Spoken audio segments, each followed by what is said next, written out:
Thank you. All for the panelists, fantastic. Really, really, as these go, they're terrific quality here. But we also got a great audience here, so we do want to hear from feedback. People basically want to raise questions, also want to maybe make statements, want to kind of think of it as a more of a conversation here. But before we kind of run, before we jump into that, we're going to have a microphone. There is a wireless mic, right? So wait for that, because we are getting it all on video, and it all is going to be on the web. And people do use this and come back to it consistently, so we do want to get it all on there. But before we kind of start, jump in there, Chris, do you want to just say a few words about the applications and the advertising? Sure. Because you really didn't make those announcements. No, I think it's good. that's right. I wanted to get us focused in on the, this is normal politics just on steroids in terms of its connection levels. But I will say a couple of words about applications which enable you to essentially write your own way to plug into the Facebook social graph and extend the functionality of the social sharing that goes on in Facebook, and that allows you to get some access to the news feed and users' mini feeds based on actions that you impel them to take. And Change.org has done a phenomenal job of that, and quite a number of different organizations have built their own applications to essentially extend the functionality of the Facebook platform. We do see ourselves as a technology platform provider, and we didn't think that we could come up with all the creative ways to use this great model of the social graph that we were building. So we wanted to allow users to have the power to opt in to different applications, and we wanted application developers to come up with their own creative ideas and bring them to Facebook users. So we've seen phenomenal growth in that. Over 8,000 applications have been created. We're looking at new ways to bubble them up effectively. The most effective way is through your own personal social graph, and as you add things and find them useful, you are effectively telling them through the news feed about them, but your friends about them rather. So that's one thing that is a major sort of change in Facebook over the last year. Another is one that we launched this past week, and I saw that John's mini feed indicated that was done very recently because he had become a fan of the New York Times, and and sort of had started to use some of the new expressions that we're allowing. That was launched as part of the new Facebook ad infrastructure. We've allowed people to create their own pages and people to affiliate with them by becoming fans of those organizations or of those brands. It's being used in an advertising context as well. And what's going to be generated over time are advertisements based on social actions. So as people become fans of organizations and causes and different activities, you'll be able to target ads essentially to promote more aggressively to certain users that their friends took various actions that you may want as an advertiser their friends to take. It's going to be done in a very Facebook fashion in that it's not intrusive, it's not interruptive, it's not going to be flashing in everyone's face. It's going to be part of their news feed and clearly labeled as sponsored, but it will be that someone's friend took a particular action that you wanted to promote. And then it will also appear in the left-hand ad space on Facebook. So it's a new way to effectively drive to groups and to other activity that you may want people to take. So we think that's going to be an exciting new innovation. We've seen a lot of experimentation with it over the past week that it's been out, and that's going to be quite exceptional. The one other thing that we did launch was the ability to effectively broadcast back from third-party sites to users on Facebook. This is clearly in an experimental phase right now. We launched with Blockbuster and Overstock and a number of other sort of business-oriented players, but eventually we think that it can be used for organizations too. To reach back and distribute within the news feed and mini feed of various users that they were taking actions on another third-party site. So there's this new infrastructure that's out there as well that we're very excited about, and that we encourage people to use. Fantastic. How about from the audience? Questions of people want to ask things, and if people do have to slip out, we appreciate that it's a busy week. Thank you. You're in the back. Oh, sorry. No, you just got it. Oh, go ahead. No, Okay. in the front. Can you hear me? Oh, go ahead. Yeah. Thanks. My name's Lorelei Kelly. I build national security platforms for candidates, for women candidates. I fear I'm going to be a joy sponge. So please don't kill me until I'm finished. The question I have is regarding progressive philosophy, because a lot of what's happening right now in this sort of electronic revolution is very tactical. And one of the things that the progressive movement risks right now is falling back into some comfortable patterns of identity politics, or sort of flakiness, or where tactics compromise long-term strategy, including progressive philosophy. I'll just give you an example of this and what I work on. Something like the Petraeus ad that was out 5 weeks ago, and the need for progressives to get good on national security and really get into the weeds and get involved in some of the wonky, weeny, not so sexy issues. And I'm wondering, sort of, with all that you're doing, what do you see that controls for that? Is that just a political leadership issue or problem that we have in terms of progressive philosophy? Because I'm not completely convinced that, although this is a huge democratic or democracy boost, that it, in the end of the day, really might improve our democracy. Can I respond to that? Go ahead. Yeah. No, You're still mic. Oh, I can use my mic. Oh, I don't need that. I'm already mic'd up. I think that there's a huge potential for democracy. Sure, there are going to be some bumps along the road, but an example that was actually seen in a few of the big blogs this week is the example of fundraising for Gina 6. Most of you are familiar with the Gina 6, right? And the difference between the success of the NAACP, long-standing, historic progressive organization, and an upstart organization that was founded just after the Katrina hurricane, which is Color of Change. So both organizations took very different tactics in terms of their sort of organizing and fundraising. At the end of the day, the NAACP raised $20,000. They have dispersed 0% of that money to families and lawyers, even though they have 500,000 members on which they could have tapped on in perhaps a more effective way. Color of Change, a much smaller organization, very scrappy, use social networking tools. They have grown to 400,000 members, which is 80% of this NAACP. They have raised over $200,000 for Gina 6. They have dispersed 100% of that to the families and the lawyers. So I think that the power of social networks to do exactly what you say, which is to bring progressive philosophy to life, is real. If I can add, just to follow, I would definitely urge people to look at Color of Change, because their actions, the content is terrific. If you want a really good example of well-written actions that don't just sound like cut and paste crap, I mean, they're really good, they're well-written, they're provocative, so check it out.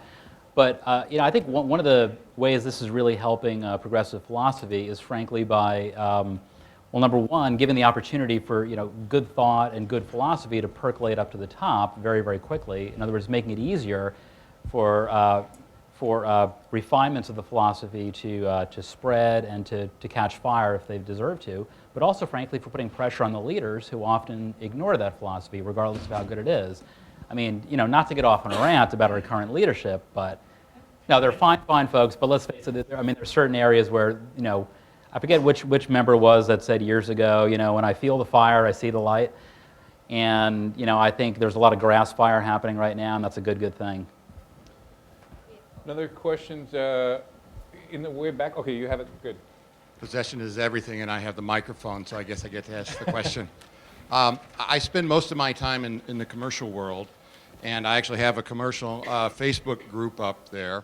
And I'm because you're the privacy officer, I think you're the right person to ask this question. I think there are a lot of people that are very hesitant in the commercial world to reveal what their politics are, because it can have some real negative implications. And I understand that Facebook is working on some increased privacy so that I can show one aspect of my personality to one group and another to others. I think that's very important. I think the sociological implications there are very great, and I'd be interested if you could comment on what you're doing in that area. Yeah, so we actually have a variety of tools right now. What we haven't done is made them easy enough to use, on an everyday basis. And it's been too binary as to are you friends or not? Are you members of a network or not? And so we're working on simplifying that. And we'll have different sort of levels of friendship as well that we've announced that we'll be rolling that out in the near future. And so there are a variety of granular elements in profile that you can show to certain people and not other people, but it's gotten, if it gets too granular, it can get confusing, and so we're trying to simplify that right now. So we want to empower users to make their own choices about that. And we want to do it in an effective and easy fashion. So I think you'll see a bunch of improvements in the very near future on that. Can we move? Oh, okay. Then can we move the mic over this way too? Okay. I'm in the media. Is this on? I'm in the media, and we collect email addresses when people go to our website. I've been told recently, and so do a lot, obviously a lot of groups, but that people aren't responding to e-blasts anymore because they're getting too repetitive. There are too many of them. They're like spam.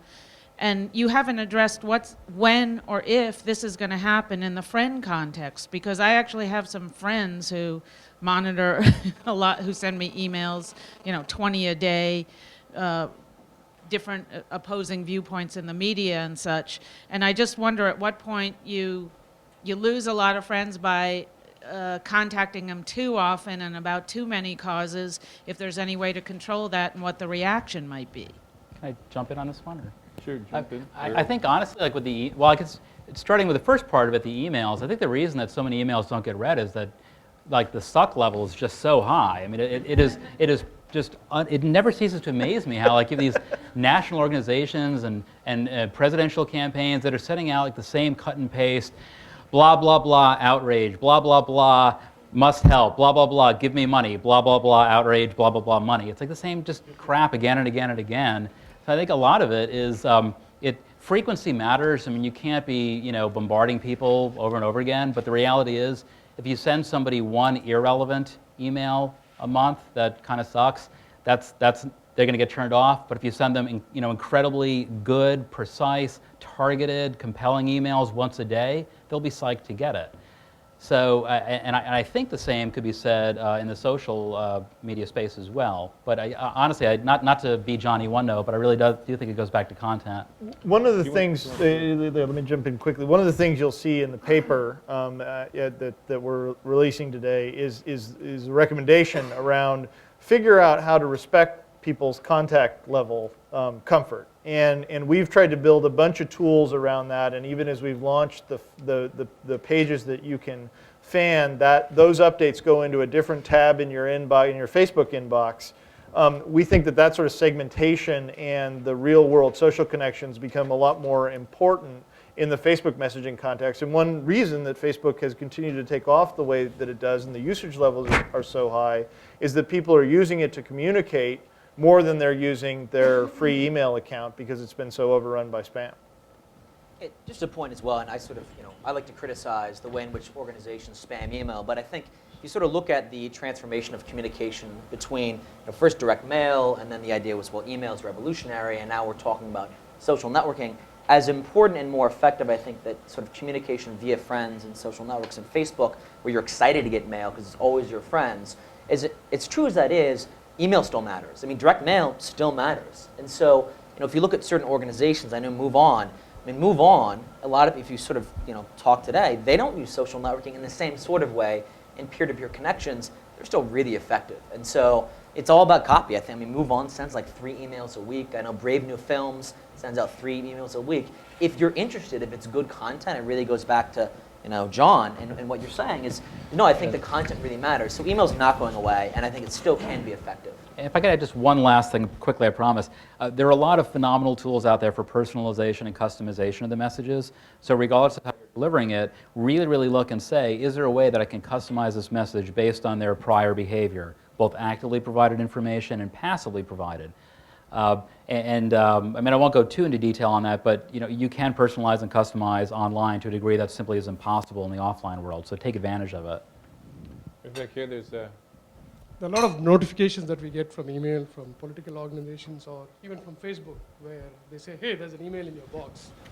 Why hasn't anybody thought of emails that expire? Meaning, like after 30 days, we don't want these notifications anymore, or something like that. You think it's a good idea? Say there's a campaign for the last presidential election, I got an email. It might still be in my inbox because there's so many mail companies offering unlimited storage space. I don't want that. I'm never going to probably look at it in my life.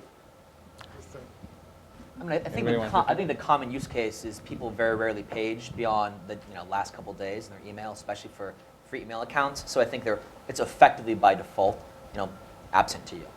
Right, and what's interesting to me about Facebook, which I love, by the way, and please do Facebook friend me if you'd like after this, we can stay in touch. Facebook is, in some ways, it's passive. You don't necessarily receive, I do receive messages on my mobile phone and on Facebook, but also I observe other people's behavior. People just let me know what they're doing, what they've done today, what cause they've joined, who they've recruited. And depending on my interest, I'll say, oh, I want to jump on that too. Oh, they downloaded that app. 3 of my friends or 18 of my friends went to this great MPI event. Maybe I should go too. Okay, we'll take a few more here. Yeah, Chris, I was wondering, what is Facebook's privacy doomsday scenario? Not to get too dark here, but what keeps you up at night in that regard? I mean, it's, we've actually, I mean, from the get-go, I mean, we've been protective of user privacy, and so that's, we've tried to avoid there being a doomsday scenario, and we've built quite a number of firewalls against it, which continue to be effective to this day. So, I mean, one of the reasons that we've succeeded so well is that we're not reselling user data. That was one of the key strategic decisions that we made early on, not to become effectively a list broker. But we did want to allow people to, with user permission and control, hook in to that infrastructure, and we think that the way that we've done that so far has worked out very well.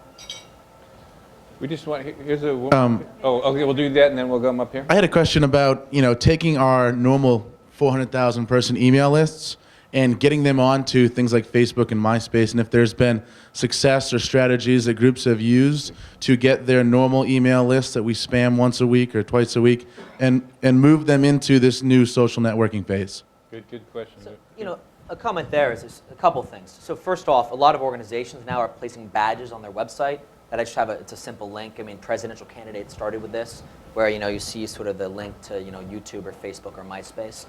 That's a common way. The reason organizations haven't sent emails out to a 400,000 person list and says join MySpace, it would be very odd. So 2 things. One is most people, although there's a tremendous number of people on Facebook and MySpace, and it's difficult because in your social milieu, people that are involved in technology and politics, technology in the nonprofit sector, feel like everybody's on these sites.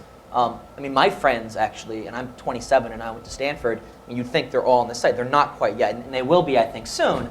But if you look at most nonprofits we're talking to, only about 5 to 20% of existing donors are on these sites. That's really important to recognize. So there's not a tremendous amount of money being raised yet on these sites. So I think, on the one hand, allowing people to know you're on those sites, but it's an odd use case to say to a 40-year-old supporter, go join MySpace just so you can add my profile to your profile, because what's the use case? Are they going to go back and hang out with your network on MySpace or even on Facebook? Not common.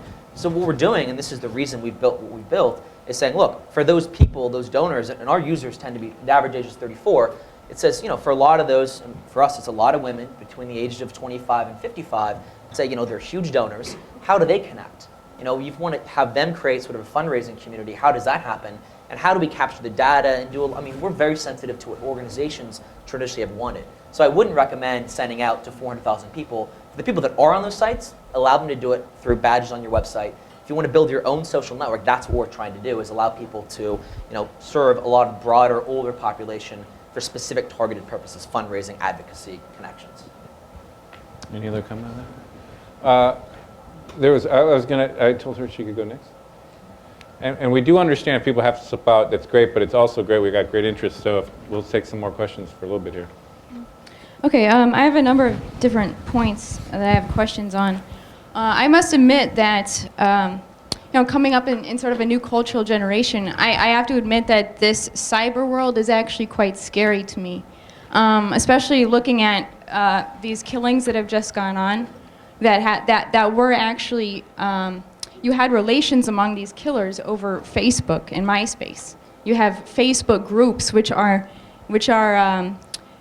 called things like, sympathy for Columbine or something like that, where there are actual student groups that are getting together to support each other in their hatred against humanity and their feeling that human beings are a virus on the earth.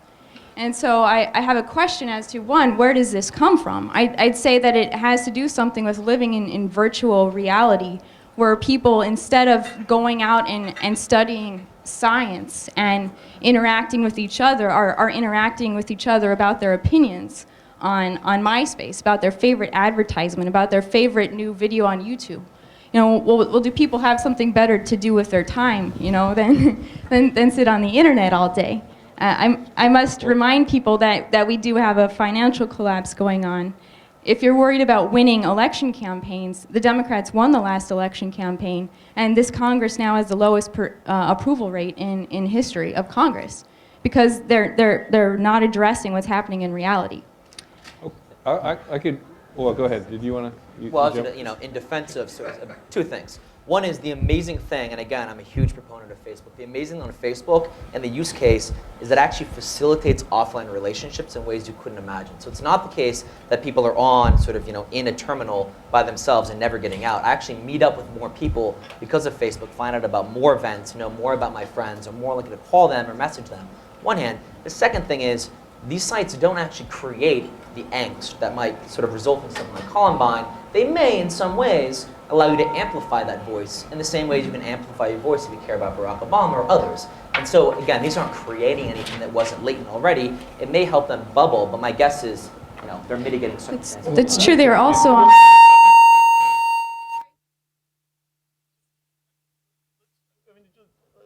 Just stress, we've always stressed as at Facebook that we're about the facilitation of real community, not the creation of virtual community. That's been the focus from the beginning, is to have this real world communities being brought online and operating in a more efficient environment. So, there are quite a number of sites that are focused on creating new virtual community. Facebook isn't one of them.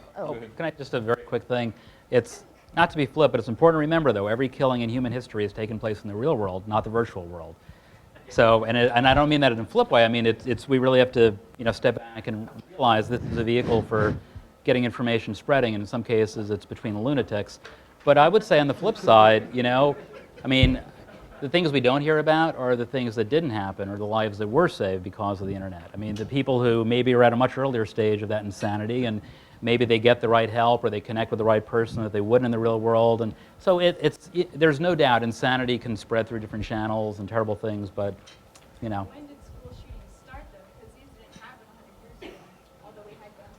Well, that's quite a a bit of larger violence 100 years societal ago. question. All right, Yeah. we got time for just two more questions, but it's a good question. Okay, go ahead here, and we got one more, and then we have to get going. Okay, go ahead. Hi, my name is John Breo. I'm with Issue Dynamics. Just wanted to, you have in the evolution of social networks. You start off with Friendster, and then MySpace, and now it looks like Facebook is becoming the social network du jour. What do you see as as the next platform? Is it going to be a virtual world like Second Life, or something, or another iteration of social networks like Ning or something like that? Can I answer that? Sure. Mobile, I think, is where we're seeing huge adoption rates, especially mobile video and mobile TV, and particularly in minority communities. When you look at mobile usage by Latinos, the primary vehicle that Latinos, at a rate of 60%, in terms of accessing the internet, is through mobile phones. For African Americans, it's 40%. African Americans are actually adopting broadband at twice the rate of whites. So, I think that it's important, and they're adopting mobile TV, mobile video at a rate twice that of whites as well.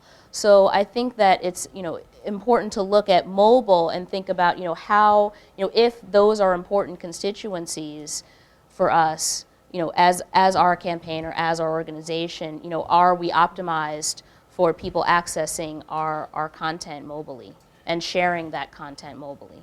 So Any other? I'll give a self-serving answer that I happen to think is true as well, is that the focus on real community instead of virtual community is has always been one of the hallmarks of Facebook. It's one of the reasons that it's succeeding now. It was slower to develop for a variety of reasons, and we had a bunch of gating factors in place to make sure that we were focused on real community instead of virtual community, and that's paying great dividends right now. I mean, our growth rate continues to be through the roof. We're well over 53 million active users, adding, over 2 million a week right now. So, and we haven't seen any signs of slowdown in that growth rate at all.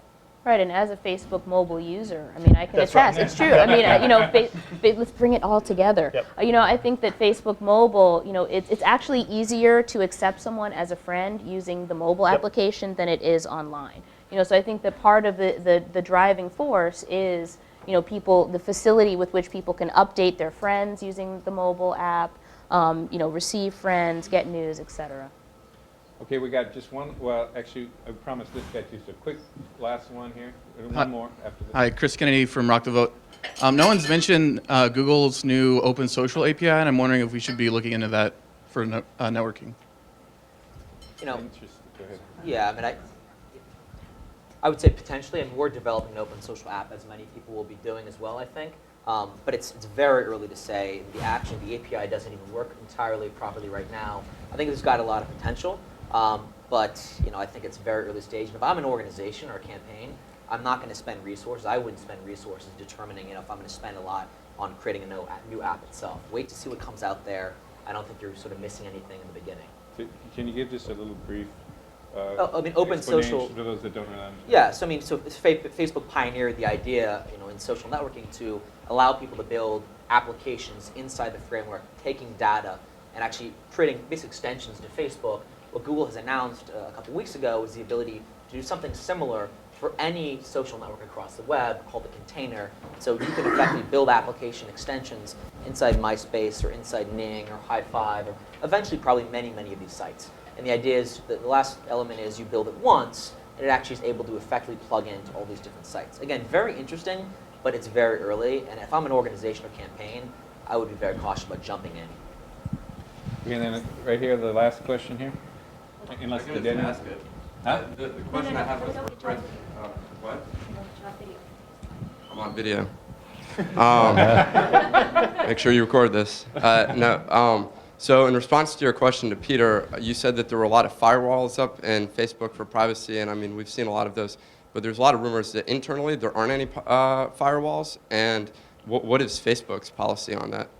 That we've had a variety of policies in place around internal access to data from the beginning of Facebook.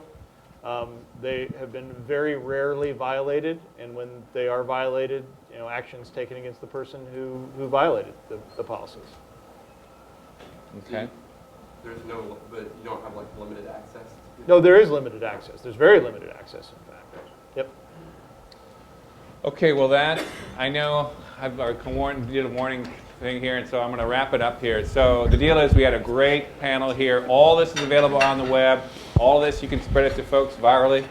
Basically say, hey, check it out. Each of these will be in their own category. They'll each have their own talk as well as the overarching thing. So if you had one in particular you want to send it around. It'll be on the NPI site, which is here. Also, you can go to the site right now, and you can get this paper that Chris did on this overview of the 5 big things you can do in politics. And you can also get them outside there. And grab the Mother Jones piece, which Simon and I wrote, which I think is a good overview of the whole progressive era. All right, thank you.